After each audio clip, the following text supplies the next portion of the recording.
우리 내 영혼이 은총 입어 함께 찬양하겠습니다.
주리라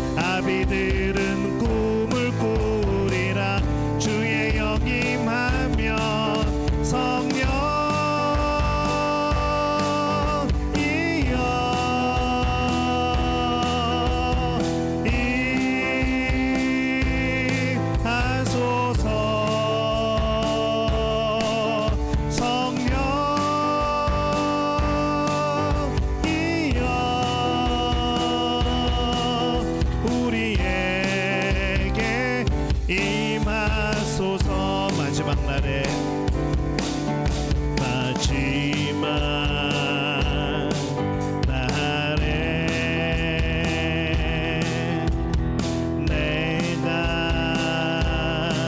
나의 영으로 모든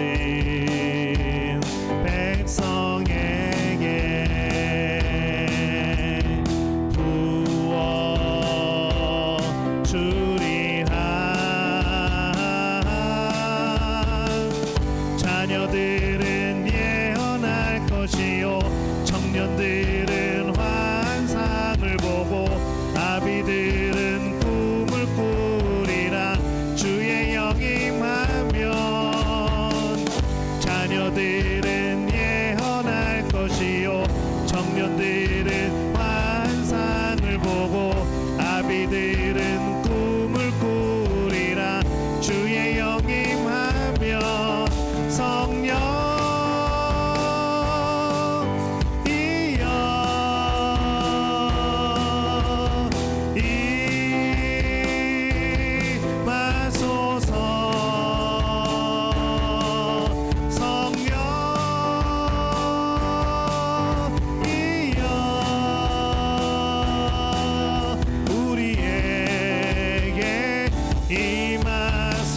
성령이여 임하소서. 성령이여 임하소서.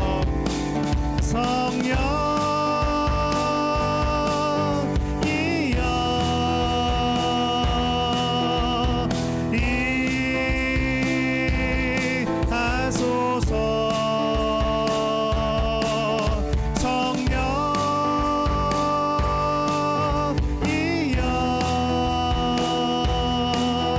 우리에게 임하소서.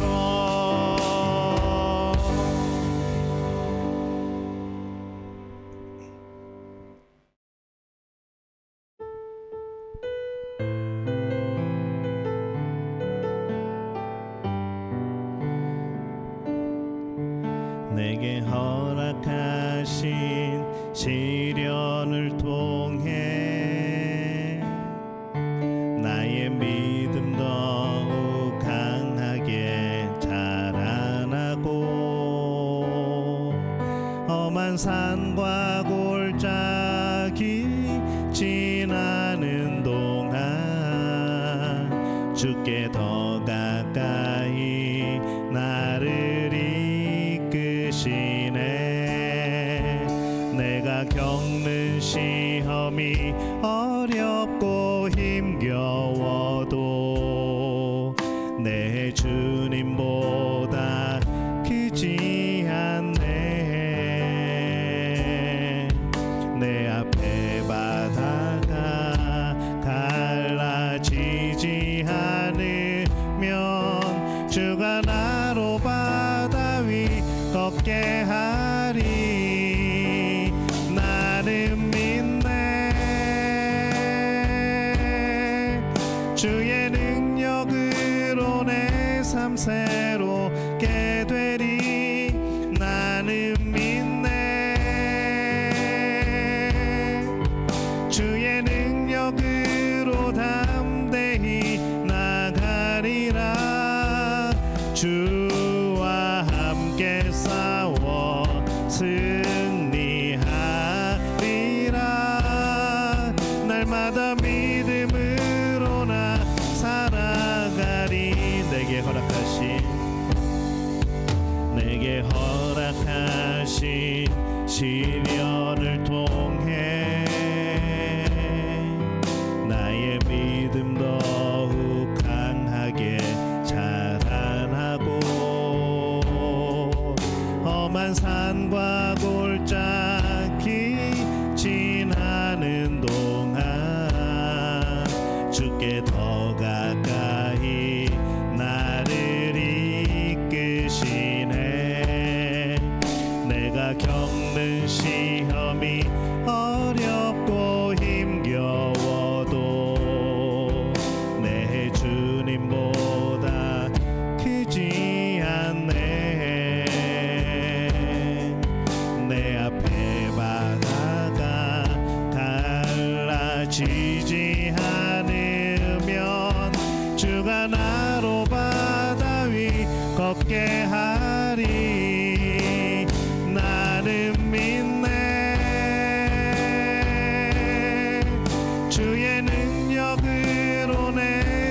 새롭게 되리 나는 믿네. 주의 능력으로 담대히 나가리라. 주와 함께 싸워 승리하리라. 날마다 믿음으로 나 살아가리. 나는 믿네. 나는 믿네. 주의 능력으로 내 삶 새롭게 되리. 나는 믿네. 주의 능력으로 담대히 나가리라. 주와 함께 싸워 승리하리라.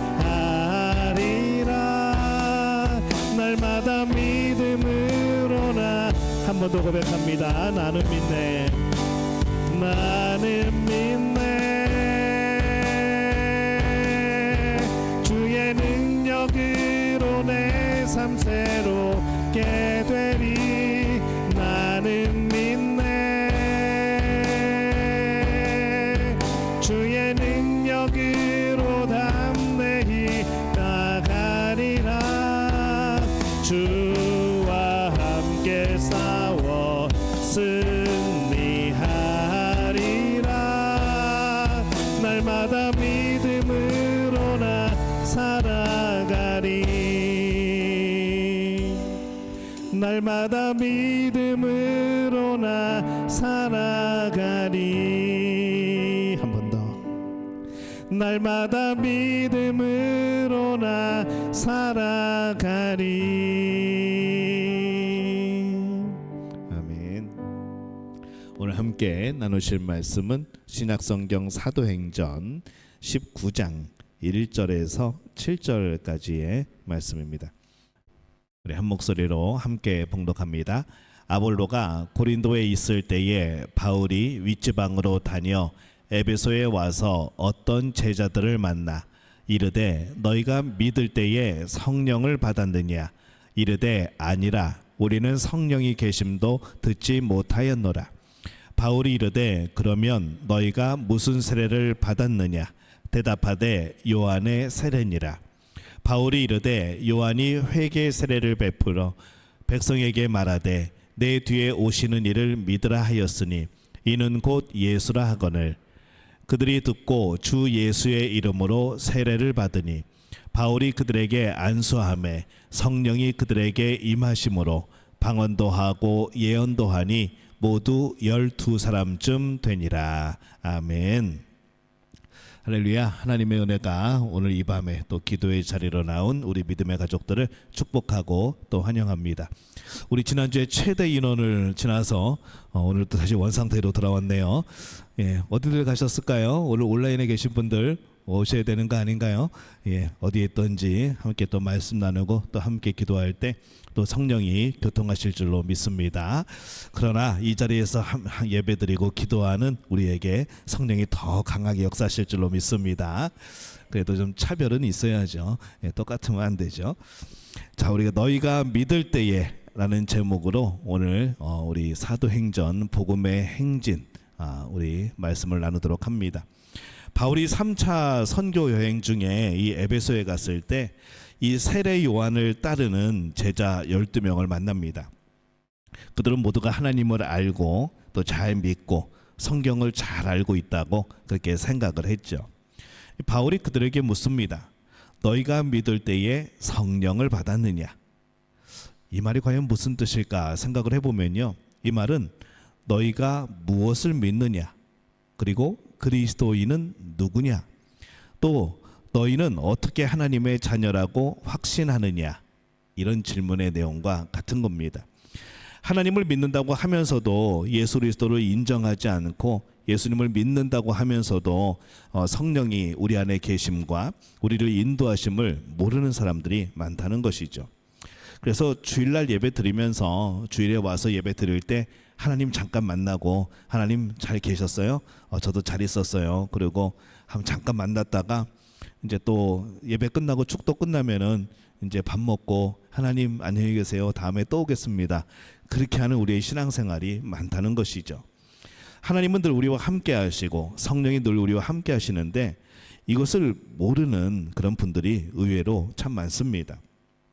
천국도 예수님의 은혜가 아니라 자신의 공로로 가려고 하고 또 내 선행으로 가려고 하는 그런 사람들도 꽤 많다는 것이죠. 그래서 우리가 이 질문을 스스로에게 해보아야 됩니다. 이 두 가지인데요. 첫 번째는 나는 믿을 때에 무엇을 받았는가? 그리고 두 번째는 함께 읽습니다. 내게 하나님을 믿는다는 어떤 증거가 있는가? 여러분 스스로에게 한번 질문을 해보셔요. 나는 믿을 때 무엇을 받았는가? 여러분 무엇을 받았습니까? 여러분이 예수님을 믿을 때 무엇을 받았습니까? 물론 구원을 받죠. 성령을 받습니다. 정답을 알려드렸습니다. 앞에 거 잊어버리고 다시 묻습니다. 나는 믿을 때 무엇을 받았습니까? 예, 어떻게 이렇게 잘하셔요? 그러면은 그 다음 질문이죠. 내게 하나님을 믿는다는 어떤 증거가 있는가? 역시 장로님들이십니다. 정답은 똑같습니다. 성령입니다. 나는 믿을 때에 구원을 받았는데 그게 성령을 받은 겁니다. 성령이 내 안에 오시는 겁니다. 내가 하나님을 믿는다는 어떤 증거가 있는가? 내 안에 성령이 계시기 때문에 나는 구원받은 확신이 되어지는 것이죠. 이 아굴라 부부의 가르침을 받기 전에 이 아볼로는요, 언변이 좋고 능통한, 성경에 능통한 그런 사람이었습니다. 예수님을 잘 배워서 알고 있고 가르치는 또 생활도 했지만요, 이 요한의 세례만을 알고 있었던 것이죠. 그래서 이 아볼로는 지성적인 신자였지만 성령의 능력은 알지 못하는 그런 사람이었습니다. 그래서 이 아굴라 부부는 아볼로를 개인적으로 데려다가 가르칩니다. 그래서 훌륭한 전도자가 되게 하죠. 왜냐하면 전도를 하고 사역을 하고 이게 지식으로 되어지는 것이 아닙니다. 주의 성령이 함께할 때만이 가능한 일이기에 그 이후에 이 성령을 알게 되어지고 성령을 충만히 받은 이후에 바로 또 전도도 또 선교도 열심히 하는 그런 훌륭한 사람이 되어집니다. 그래서 은혜로 믿는 자들에게 많은 유익을 끼쳤고 또 예수 그리스도를 힘있게 전하는 그런 사람이 되어진 것이죠. 이 세례 요한 출신 제자들도 확실히 종교적인 사람이었지만은 아직 온전한 그리스도인은 아닌 겁니다. 세례 요한의 세례 외에는 예수님의 죽음, 부활, 승천, 성령의 약속을 모르고 있었다는 것이죠. 오실 분에 대해서는 들었지만은 이미 오신 예수님에 대해서는 잘 알지 못했습니다. 과거의 죄를 씻기는 그런 회개의 복음은 들었지만은 십자가와 부활의 구원의 복음은 잘 몰랐던 거죠. 죄 사함을 주는 요한의 물 세례는 받았지만은 예수님의 성령 세례, 불 세례는 못 받았던 겁니다. 예수님을 마음에 영접하지 않았기 때문에 성령이 우리 안에 안 계셨던 것이고 오순절의 성령 강림의 역사와 성령 자체에 대해서도 들어본 적이 없던 그들이었던 거죠. 사실 그들은 구약 성경을 여러 번 보았기 때문에 요엘서 등에 나타난 이 성령의 사역 그리고 성령의 약속에 대해서 많이 읽었을 겁니다. 하지만은 전혀 경험한 바가 없기 때문에 그것에 대해서 성령에 대해서 오히려 무지했던 거죠. 아직도 예수님 오시기 전에 구약 시대에 살고 있는 그들의 모습을 발견한 겁니다. 이 세례 요한의 사역은 예수님의 사역의 연속성을 가지고 있습니다. 복음서는 구약의 마지막 인물인 세례 요한에서 예수님에게로, 그리고 사도행전은 예수님에게서 성령으로 나아가는 그런 길을 보여주는 것이죠. 그래서 세례 요한이 예수님으로, 또 이 사도행전은 예수님에게서 성령에게로 그런 이어지는 그런 역사들을 보여줍니다. 누가복음 3장 16절에 이렇게 말씀을 하죠. 함께 읽습니다. 나는 물로 너희에게 세례를 베풀거니와 나보다 능력이 많으시니가 오시나니 나는 그의 신발끈을 풀기도 감당하지 못하겠노라. 그는 성령과 불로 너희에게 세례를 베푸실 것이요. 지금 이 세례 요한이 무슨 말을 하고 있는가 하면은 지금 내 이 사역이 끝이 아니라는 거죠. 나의 이 사역은 예수님을 예배하는 것이고 이 모든 것은 나는 물로 세례를 주지만은 그는 성령으로, 그는 불로 너희에게 세례를 베푸실 것이라 하면서 그 모든 사역에 이어지는 것을 예수님에게로 넘기는 겁니다. 요한복음 16장 7절입니다. 예수님이 하신 말씀입니다. 함께 읽습니다. 내가 떠나가는 것이 너희에게 유익이라. 내가 떠나가지 아니하면 보혜사가 너희에게로 오시지 아니할 것이요 가면 내가 그를 너희에게로 보내리니 이렇게 말씀을 합니다. 예수님에게서 성령으로 또 그 사역이 이어집니다. 이 오늘날 교인들 가운데는요 세 가지 부류가 있는 것 같습니다. 첫 번째는요 세례 요한의 회개 물세례도 못 받은 사람.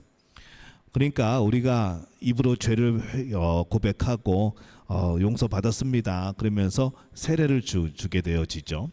근데 아직 여기에 머물러 있는 사람들이 있습니다. 두 번째는요 세례 요한의 회개 세례만을 받은 사람. 아볼로처럼 이 세례 요한의 제자들처럼 예수님의 십자가 또 이 부활과 오순절의 성령 강림을 모른 채 약속만을 여전히 기다리고 있는 거죠. 그래서 세례 요한은 분명히 자기 뒤에 오실 분에 대해서 얘기했고 그분은 이미 오셨습니다. 이 세례 요한은 구약의 마지막 선지자입니다. 예수님의 길을 예비한 사람이고요. 그리고 예수님이 오시자마자 그는 고백한 얘기가 있습니다.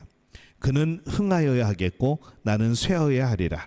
보라 하나님의 어린 양이로다 라고 말을 합니다. 이 말을 듣고 어떻게 되었는가 하면은 이 세례 요한을 따르던 예수님의 제자 중에 안드레 요한이 즉시로 세례 요한을 떠나서 예수님의 제자가 되어지게 됩니다. 이것은 세례 요한의 제자에 머무르지 말고 예수님을 따르는 사람이 되어야 된다는 것이죠. 구약의 율법도 선지자도 전부 다 예수님을 가리키고 있습니다. 구약의 39권 말씀 전부 다 예수님을 향해 있습니다. 예수님이 오실 것이다. 그들이 너희를 구원할 것이다. 그들이 너희의 죄를 용서해 주실 것이다. 그가 대신 너희의 죄를 짊어지실 분이다. 어린 양이다. 계속해서 선지자들이 이 구약 성경이 예수님을 이야기합니다. 그리고 이제 신약 성경에 들어와서 예수님이 이 땅에 오시게 되어지는 것이죠. 그래서 이 구약의 율법 그리고 선지자들은요 예수님의 길잡이 또 그 길을 예비하는 그런 역할들을 하고 있습니다. 근데 예수님이 오시면은 그 역할을 다 하게 되는 것이죠. 세 번째로 어떤 사람이 있는가 하면요 죄사함의 세례뿐만 아니라 성령과 불세례를 받는 사람들이 있습니다. 요한의 회개의 세례 그리고 중생과 성결의 세례 이 성령 세례를 받는 거죠. 그래서 이 세례는 구원의 확증 신앙의 확증 그리고 성령의 주권적인 기름 부음 이렇게 이어집니다. 처음에는 죄사함을 받죠. 그래서 내가 구원을 받았다는 이 확증이 되어지고 신앙이 그 다음에 확증이 되어지고 성령이 오실 때 신앙이 확증이 되어지고 그 다음에 성령의 주권적인 기름 부음을 통해서 성령의 역사를 따라 살아가게 되어지고 그래서 이 요한의 세례는 죄사함과 성령의 선물을 예고하는 그런 입장에 그런 또 위치에 있습니다. 그래서 이 성령 세례는 죄의 용서, 하나님의 자녀됨, 중생, 칭의, 성령의 능력을 받는 것 이게 이제 성령 세례라고 하는 것이죠. 예수님의 죽음과 부활에 참여하는 겁니다. 그래서 예수님과 함께 죽고 예수님과 함께 살고 이게 성령 세례입니다. 이 초대교회 성도들은 오순절의 마가다락방에서 이미 받은 죄사함 위에 성령의 세례를 받은 거죠. 사마리아에도 성령의 세례가 임했고요. 또 고넬료의 가정에도 성령의 세례가 있었고 이 바울이 에베소에서 안수하며 기도할 때에 성령이 이 세례 요한을 따르던 제자들에게도 임하였습니다. 이것이 마가다락방에서 120문도가 체험한 성령 세례, 성령의 역사에 비추어 볼 수 있는 그런 사건이죠. 그래서 이 에베소에서의 이 성령의 임한 사건은 12사람이 체험한 에베소의 오순절 사건이 되어집니다. 방언도 하고 예언도 하고 그런 역사들이 함께 동반이 된 그런 사건이었습니다. 그럼 우리가 이 말씀을 보면서 왜 성령을 받아야 되는가 생각해 보게 됩니다. 왜 성령을 받아야 되는가? 성령을 받아야 우리는 하나님의 인도하심을 받을 수가 있습니다. 구름 기둥과 불 기둥으로 이스라엘을 애굽에서 가나안까지 인도하신 것처럼 이 성령님께서 이 땅을 살아가는 우리들을 하나님의 나라까지 인도해 주시는 그런 길잡이 역할을 해주신다는 거죠. 내비게이션으로 비유하면은, 우리는 구글 지도 쓰니까 우리 구글 지도로 비유하면은, 말씀은 지도이고 성령님은 GPS입니다. 인공위성인 거죠. 그래서 이 성령님의 역사는요, 성경의 모든 역사를 현재화시켜 줍니다. 보통 우리가 역사책을 보면요, 그 역사는 과거에 끝납니다. 과거에 끝난 사건이고 지금의 영향을 그냥 그렇게 살면 안 되겠구나 하는 교훈을 주지만은 능력이 있지는 않은 것이죠. 근데 이 성령님은요, 성경의 모든 역사, 비록 그것이 과거이지만은 그 모든 역사들을 지금도 나타나게 하는 현재화를 시켜줍니다. 왜냐하면 동일한 하나님이고 동일한 역사이고 또 동일한 이유와 목적을 가지고 계시기 때문에 그 시간을 건너뛰어서 오늘날에도 하나님이 그 역사를 그대로 이루시는 겁니다. 또 성령님은 우리가 하나님의 자녀임을 증거해 주시죠. 내가 하나님의 자녀인가? 성령이 없으면요, 이게 확신이 들지 않습니다. 내가 자녀 맞는가? 하나님하고 나하고 성도 다른데, 하나님은 하시고 나는 조씨인데 이게 다른데 어떡하지? 막 이런 생각하게 되어지는 거죠. 뭐 농담입니다만은, 성령님은 그래서 우리가 하나님의 자녀임을 확신하게 해주는 그런 역사를 해주십니다. 내가 구원받았다, 내가 하나님의 자녀가 되었다, 이것을 내가 확신하는 것은 성령의 역사입니다. 여러분 안에 성령이 계신 겁니다. 우리가 또 성령은 우리가 하나님을 증언할 수 있는 힘이 되어집니다. 하나님이 살아계심을 알게 되어지고 깨닫고 경험하고, 바로 이 하나님을 증언할 수 있는 힘이 되어지죠. 복음을 전할 때에 그 복음이 내가 자신이 없으면요, 자꾸 움츠러들게 됩니다. 하나님이 세상을 사랑하셔가지고요, 예수님을 보내셨대요. 근데 예수님이 십자가에 못 박혀 돌아가셨대요. 왜냐하면 내 죄를 짊어지고 그냥 그렇게 돌아가셨대요. 사람들이 이겼다 그랬는데 예수님이 다시 살아나셔가지고 우리가 살 수 있게 되었대요. 이 뭔가 복음은 복음인데 힘이 없는 거죠. 그래서 이 성령 충만한 이 바울을 보면요, 성령 충만한 베드로를 보면요, 그들이 성령이 충만하여 복음을 전하는데 정말 힘있게 전하게 되어집니다. 뭐 이게 목소리 크고 작은 문제가 아니라요, 그 한마디 한마디가 확신이 되어지고, 왜냐하면 내가 경험한 거니까, 내가 직접 본 것이니까 확실하게 증언하게 되어지는 거죠. 그래서 성령님이 우리 안에 계시면 내가 하나님의 역사를 경험합니다. 예수님이 이루신 모든 일들이 내가 경험한 것이 되어지고 그것을 증언함에 있어서는 당당한 거죠. 요즘에 재판들 많이 합니다마는 거짓말 하려고 그러면요, 뭔가 분위기가 다릅니다. 뭔가 움츠러들고 뭔가 자신이 없고 뭔가 변명을 하려고 그러고. 근데 우리는 예수님을 변명하는 사람들이 아니고 우리는 증인인 겁니다. 내가 예수님을 경험하고 내가 하나님의 역사와 그 사랑을 경험하고, 그래서 내가 경험한 거기 때문에 나는 증인이 되어지고 확신 가운데 담대하게 전하게 되어지는 거죠. 성령은 우리가 하나님을 증언할 수 있는 힘이 되어집니다.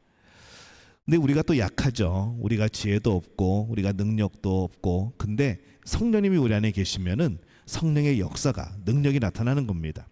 그래서 우리의 연약함은 대부분 뭡니까? 지혜가 없고 뭐 그런 것이죠. 근데 그런 육체적인 연약함도 있고, 근데 성령께서 우리의 연약함을 도우셔서 하나님의 일을 감당할 수 있도록 우리를 도우시는 겁니다. 그래서 성령의 인도하심을 받는 사람은요, 이 모든 것을 통하여서 성령과 합력하여 선을 이루게 되어집니다. 사람끼리도 협력을 하지만은 이 합력하여 선을 이룬다는 것은 성령과 더불어 합력하여 선을 이루는 겁니다.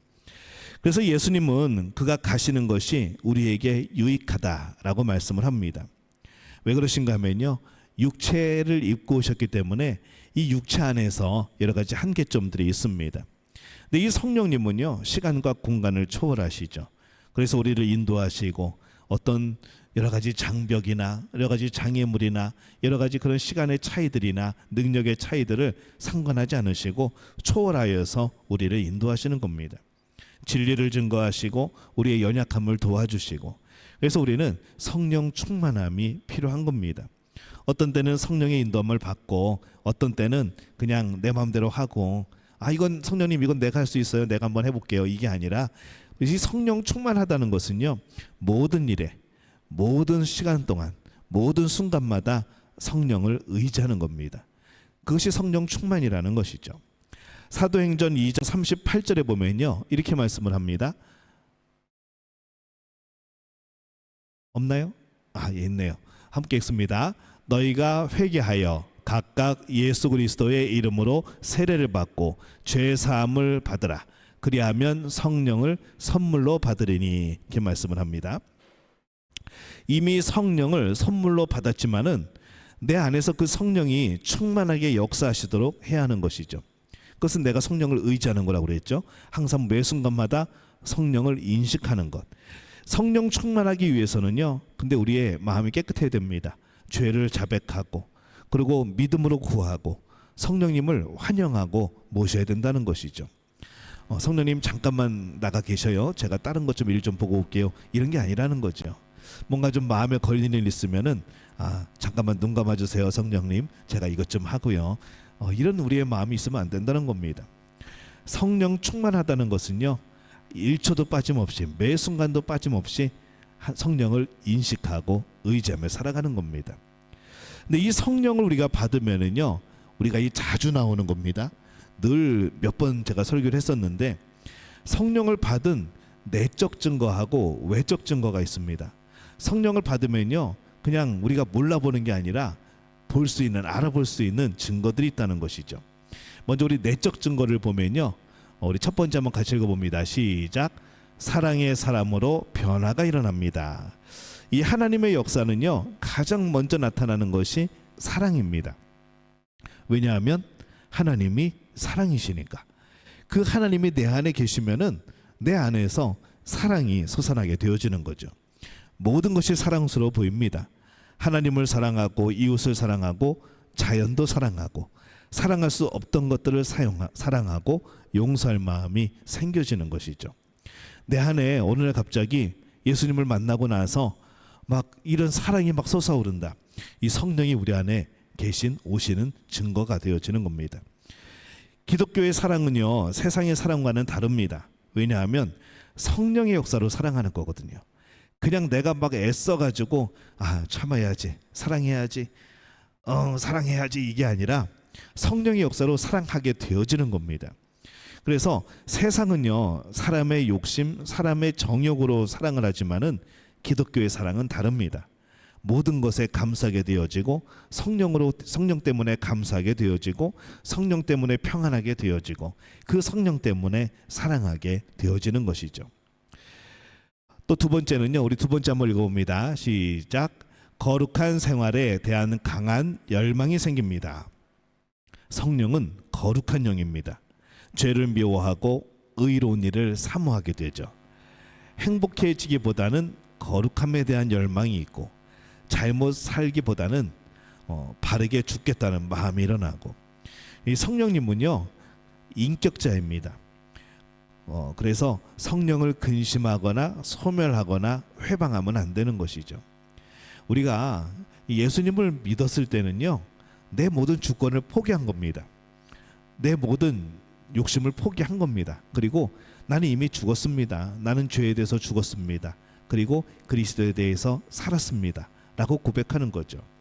내가 예수님과 함께 십자가에 못 박아 죽은 것이고, 예수님이 살아나실 때 살아난 겁니다. 근데 살아날 때에 내가 살아난 게 아니라 예수의 생명이 내 안에서 살아나신 거죠. 그러니까 이게 내게 아닙니다. 이미 예수님을 믿기 시작했을 때부터 우리는 우리의 자신의 소유권을 포기한 겁니다. 근데 우리는 그 이후에도 자꾸 이 죄의 소욕 때문에 욕심을 부린다는 것이죠. 성령님이 인격자이신데 이 성령을 자꾸 거부를 합니다. 아직 그래도 저한테 내 삶에 지분이 있지 않나요? 하나님, 내 삶에 내 소유권이 조금 남아있지 않나요? 이러면서 성령의 생각과 마음들을 자꾸 내보낸다는 것이죠. 안 못 들은 척하고, 그리고 때로는 성령이 계속해서 마음에 어떤 힌트를 주시는데도 자꾸 회방하고 귀담아 듣지 않는 우리의 마음들이 자꾸 생겨납니다. 그래서 이 성령을 소멸하는 것은요, 어느 때 생겨나는가? 거룩한 생각을 저버릴 때, 거룩한 생각을 포기할 때, 그 시간은 이 나쁜 생각들이, 악한 생각들이 들어오는 겁니다. 그래서 이 성령을 소멸한다는 것은요, 결국 누구에게 손해인가 하면은 내 손해라는 것이죠. 성령의 역사를 방해할 때 성령을 회방하는 것이 되어집니다. 성령이 떠나가시는 것은 거룩함이 없을 때입니다. 성령이 떠나면은 우리는 아무것도 아니게 되어지는 것이죠. 근데 감사하게도 이 성령님이 늘 우리와 함께하기를 원하십니다. 정말 우리가 아예 성령을 포기하고 모든 구원의 확신을 저버리고 우리가 그렇게 산다 그러면은 이 거룩함이 없게 되고 우리 안에 죄악이 가득해지면은 성령님이 근심하고 때로는 떠나는 경우도 있긴 합니다. 근데 그것은 성령이 포기하신 게 아니라 우리가 성령을 내보내는 것이죠. 포기해버리는 것이죠. 근데 성령이 없이는 우리는 그 어떤 증거도 이제는 고백할 수가 없게 되어집니다. 이게 이제 내적인 증거이고요. 내적인 증거 첫 번째는 뭐였을까요? 사랑의 사람으로 변화되어지는 것. 두 번째는 거룩한 생활에 열망이 생기는 것. 자, 이제 외적인 증거입니다. 성령의 능력이 나타나는 거죠. 하나님의 나라는 말에 있지 않고 능력에 있습니다. 그래서 이 야고보는 행함으로 너희의 믿음을 보이라 라고 말씀을 했죠. 이 성령님이 계시면은 반드시 그 열매가 나타납니다. 열매를 보아서 그 나무를 알 수 있다 라고 예수님이 말씀하셨죠. 갈라디아서 5장 22절에서 23절 어떤 열매가 열리게 되어지는가 함께 읽습니다. 오직 성령의 열매는 사랑과 희락과 화평과 오래 참음과 자비와 양선과 충성과 온유와 절제니 이 같은 것을 금지할 법이 없느니라 이렇게 말씀을 하죠. 여러분이 이 열매들을 맺고 있습니까? 여러분이 애쓴다고 저 열매가 맺어지는 게 아닙니다. 앞에 단서가 붙어 있죠. 오직 성령의 열매는 성령이 맺게 해주시는 겁니다. 성령님과의 인격적인 관계 속에서 우리 안에 성령으로 인해서 맺혀지는 것이 이 성령의 열매입니다. 내가 노력한다고 되는 것이 아니죠. 성령께서 사랑하는 마음을 주시는 겁니다. 기뻐하는 마음을 주시는 겁니다. 화평하는 마음을 주시는 거죠. 오래 참게 하십니다. 자비한 마음을 주시죠. 선한 양심을 갖게 하시죠. 충성하게 하십니다. 온유하게 하시고 절제하게 하시고. 근데 누가 성령님을 막겠습니까? 막는 것이 딱 하나 있습니다. 그게 누구인가 하면요, 우리 자신입니다. 그 어느 것도 이 성령의 역사를 막지 못하는데 단 한 명, 내 자신만이 그것을 때로는 소멸시키고 회방하고 그렇게 할 수 있다는 것이죠. 그래서 우리가 자꾸 내 삶의 주권을 내가 찾아오려고 하면요, 우리는 이 성령의 열매를 맺을 수가 없습니다.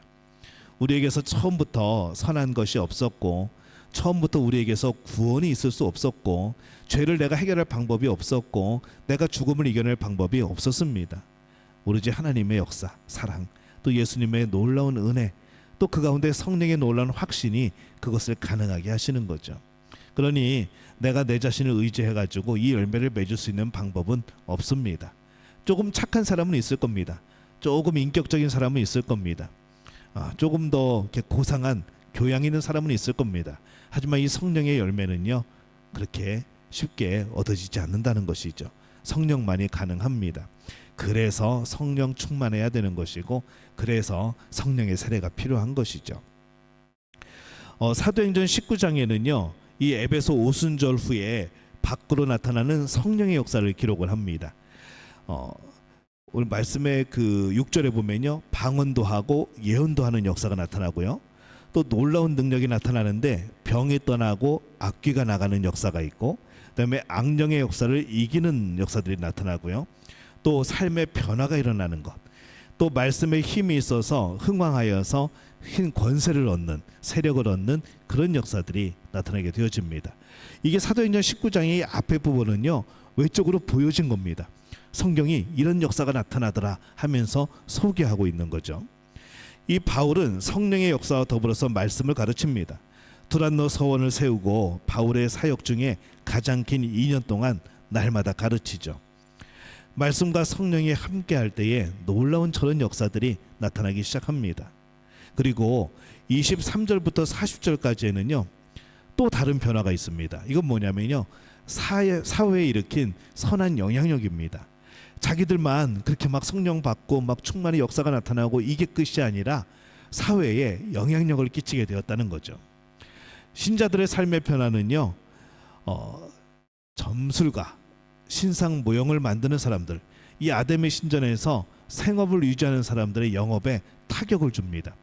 우상을 숭배하는 사람들의 그런 경제 활동을 어렵게 만들어 버리죠. 그래서 그들이 시위를 합니다. 그들이 불평을 하죠. 그들이 고소를 합니다. 만약에 이 사회에 일으킨 선한 영향력이 없었으면요, 성도들의 성령과 함께하는 이 역사가 없었으면은 아무 일도 안 일어나는 겁니다. 그들은 그냥 우상 섬기고 있고, 우리들은 그냥 예수님 믿고 있고, 저들을 따로 우리들 따로 가운데 벽 쌓아놓고 전혀 서로 영향을 끼치지 않는, 나도 영향받지 않지만은 우리도 영향을 끼치지 못하는, 근데 그렇게만 과연 되어지는가? 결국에는 나는 영향을 받는데 우리는 영향을 끼치지 못하는 그런 결론이 되어버립니다. 그래서 이 성령 충만한 역사는요, 개인의 변화가 사회의 변혁으로 이어지게 되어지는 것이죠. 여러분들 때문에 여러분 주변이 바뀌어야 되는 겁니다. 정말 소망하는 것은 우리 교회 때문에 이 주변이 좀 바뀌었으면 좋겠습니다. 그래서 이 로버트 루이스 목사는요, 이런 말을 했습니다. 만일 어떤 지역에 교회가 없어진다면 그 교회 신자들 외에 교회를 그리워할 사람이 있는가? 이게 굉장히 심각한 질문을 던졌어요, 이분이. 만일 어떤 지역에 교회가 없어진다면 그 교회를 다녔던 신자들 말고 그 지역 사람들이 그 교회를 그리워할 수 있을까? 여러분들의 교회는 그런 교회입니까? 라고 질문을 던진 거죠. 복음과 성령은요, 교회 내부에 있는 자들만을 위한 것이 아닙니다. 우리들만을 위한 것이 아니라는 것이죠. 오늘 성령이 우리 안에 역사하시는 것은요, 오늘 우리를 변화시키시는 겁니다. 그리고 우리의 변화됨을 통하여서 이 사회에 변혁을 이루는 것이죠. 여러분이 살아가는 그 집의 주변의 사람들이 영향을 받는 겁니다.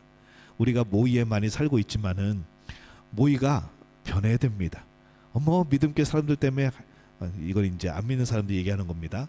예를 들어서 믿음교회 사람들 때문에 미치겠어. 이게 막 시도 때도 없이 막 그냥 인사하고, 막 시도 때도 없이 막 뭐 들고 찾아오고, 누가 어렵다는 소식 어떻게 들었는지 그냥 도우러 오고, 도와줄 것 없냐고 물어보고, 난 애기 낳았는데 어떻게 알고 왔는지 누군지도 얼굴도 모르는데 미역국을 끓여왔어. 이런 일들이 일어나야 된다는 것이죠. 근데 여러분, 그렇게 살고 있습니까? 여러분들이 믿음교회 다니고 있다는 것을 그 사람들이 알고 있습니까? 저는 많이 들켰어요. 제가 뭘 해서가 아니라 하도 주변에서 목사님 그래가지고, 목사님이셔요. 어느 교회 목사님? 믿음교회 목사입니다. 저는 이제 좀 아는 분들이 있는데, 그건 제가 뭘 해서 그런 게 아니라 여러분들이 저를 그렇게 소개시켜 준 거고, 정말 중요한 것은 우리 믿음교회가, 이 믿음교회 성도들이 영향을 끼칠 수 있어야 된다는 것이죠. 우리 모의를 한번 변화시켜 봅시다. 아무도 아멘을 안 해. 모의를 한번 변화시켜 봅시다. 여기 다 지금 모의랑 관련 있는 분들이죠. 아닌 분도 계신가요? 거의 다 하죠. 모의를 한번 변화시켜 봅시다. 그래서 모의 분들에게, 주민들에게 뭔가 불평 같은데 불평이 아닌, 뭔가 욕하는 것 같은데 욕이 아닌, 그래서 믿음교회 사람들 때문에 미치겠어 그러는데, 그 미치겠는 게 좋아서 미치겠는 그런 영향을 끼칠 수 있으면 얼마나 감사할까라는 생각을 해보는 것이죠. 그래서 그런 꿈을 한번 꿔봅니다. 그래서 늘 그런 안 좋은 일에 우리가 이름이 올라가는 게 아니라, 정말 귀찮아함에도 불구하고 괜히 마음속으로 좋은 거 있지 않습니까? 나한테 관심이 있네. 저 교회는 나를 모르는데도 나에게 뭔가를 자꾸 베풀어 주네. 이런 그런 소문들이 났으면 좋겠습니다. 우리 여러분 주변부터 살피시고, 그러면서 모든 일에 예수의 이름으로, 모든 일에 성령이 함께함으로 그렇게 좋은 영향력을 끼치는 우리들이 되었으면 좋겠습니다.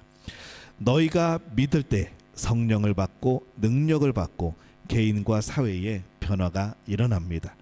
개인의 변화뿐 아니라 도시 전체의 문화를 변화시키는 복음, 문화를 변혁하는 그리스도인이 되어야 되는 것이죠. 너희가 믿을 때에 성령을 받았느냐? 여러분, 성령 받으셨습니까? 예. 무슨 증거가 있습니까?